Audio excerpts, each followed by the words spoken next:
Assalamualaikum warahmatullahi wabarakatuh. Kami dari kelompok 2 ingin mempresentasikan hasil makalah kami yang berjudul Lembaga Zakat, Infak, dan Sodaqah. Di sini saya Agung Dwiendara, ada Agustiansa, ada Feni Fatima, dan ada Anggita Kurnilia.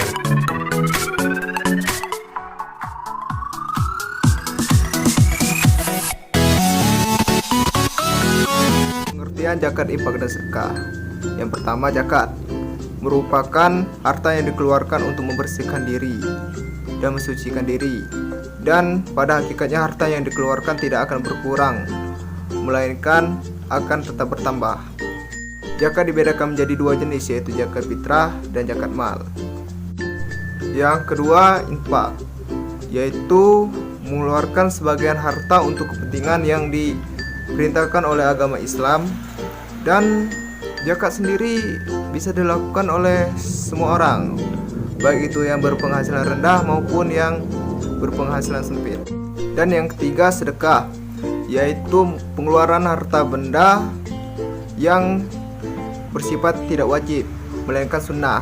Dan sedekah sendiri dimaksudkan untuk mendapat pahala dari Allah SWT dan bukan untuk penghormatan. B. Persamaan dan perbedaan zakat, infak, dan sedekah. Persamaan zakat, infak, dan sedekah. Yang pertama merupakan sejumlah harta yang khusus dibagikan untuk kelompok-kelompok tertentu dan dengan syarat-syarat tertentu pula. Dan yang kedua merupakan pemberian seorang kepada orang lain dengan tujuan untuk mengurangi beban mereka. Perbedaan zakat, infak, dan sedekah. Yang pertama, dalam zakat dan infak terdapat ketentuan tentang kelompok yang akan menerimanya, sedangkan sedekah tidak. Yang kedua, zakat sifatnya wajib, sedangkan infak dan sedekah tidak. Dan yang ketiga, harta yang dikeluarkan untuk zakat memiliki syarat dan ketentuan, sedangkan harta yang dikeluarkan untuk infak dan sedekah tidak memiliki syarat dan ketentuan. C. Dasar hukum zakat, infak, dan sedekah. Yang pertama, firman Allah SWT dalam Quran surah At-Taubah ayat 103 yang berbunyi, ambillah zakat dari sebagian harta mereka. Dengan zakat itu kamu membersihkan dan mensucikan mereka dan mendoakan untuk mereka. Dalam Quran surah Al-Baqarah ayat 43 yang berbunyi, dan dirikanlah sholat, tunaikanlah zakat, dan rukuklah beserta orang-orang yang ruku. Dan yang kedua, hadis Ibnu Abbas radhiyallahu anhu yang berbunyi bahwa Allah Ta'ala mewajibkan atas zakat yang diambil dari orang-orang mereka dan diberikan kepada fakir miskin. Ini saya akan melanjutkan materi, yaitu tentang rukun syarat zakat. Yang pertama yaitu rukun zakat. Rukun zakat adalah mengeluarkan sebagian harta terhadap kepemilikannya dan menjadikan sebagai milik orang fakir dan menyerahkan kepadanya. Yang kedua yaitu tentang syarat zakat. Syarat zakat yang pertama yaitu Islam. Yang kedua balik dan berakal. Yang ketiga merdeka. Yang keempat tidak berhutang. Yang kelima yaitu melebihi kebutuhan pokok. Golongan orang-orang yang berhak menerima zakat. Orang-orang yang berhak menerima zakat disebut dengan mustahik. Golongan orang-orang yang berhak menerima zakat. Yang pertama yaitu fakir, orang yang sangat kekurangan. Yang kedua yaitu miskin, orang yang tidak mempunyai harta benda. Yang ketiga yaitu mualaf, yaitu orang yang baru saja masuk Islam. Yang keempat, fisabilillah, orang yang berperang di jalan Allah atau orang yang membela Islam. Adapun orang-orang yang tidak berhak menerima zakat, yang pertama yaitu orang kaya, yang kedua yaitu orang yang mampu bekerja, yang ketiga orang yang memberikan zakat.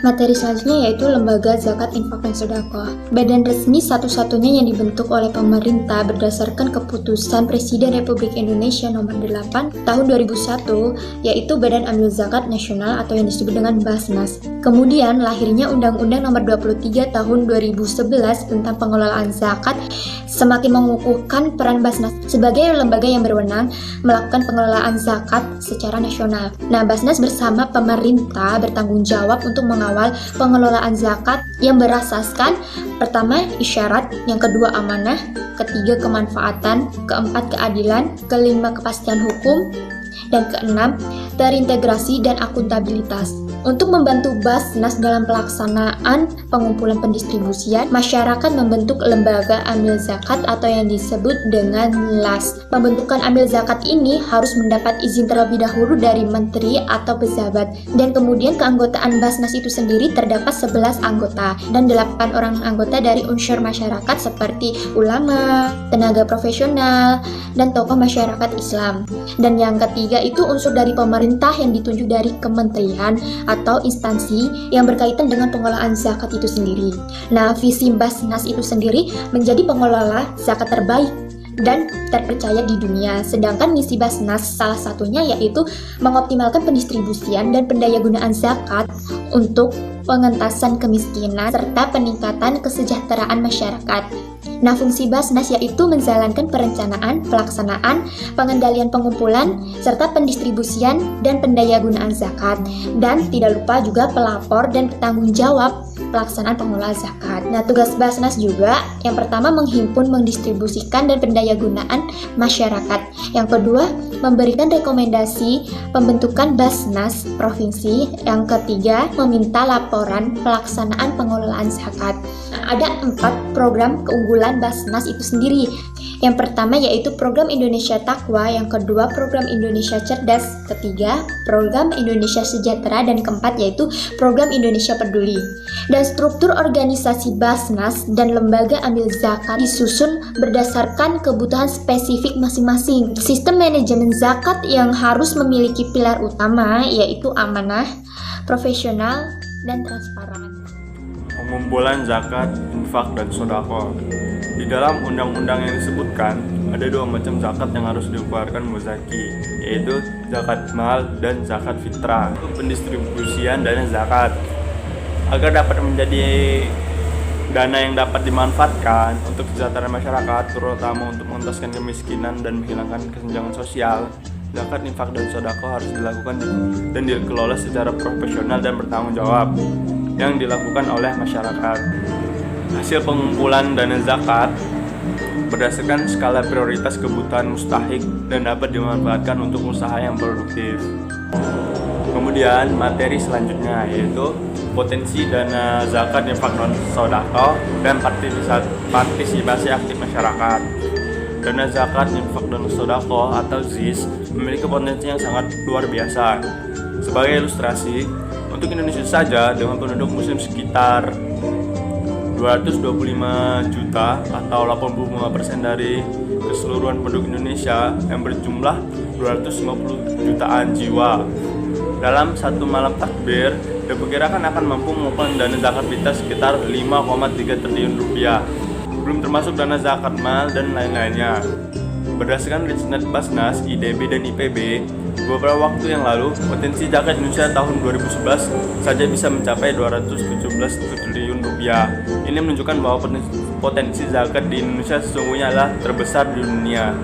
Sayangnya, Basnas bersama-sama dengan lembaga zakat lainnya baru mampu menyerap potensi tersebut dalam jumlah yang sangat kecil, yakni baru sekitar 1% saja. Sekian presentasi dari kami. Apabila ada salah-salah kami mohon maaf. Kepada Allah kami mohon ampun. Wabillahi taufiq wal hidayah. Wassalamualaikum warahmatullahi wabarakatuh.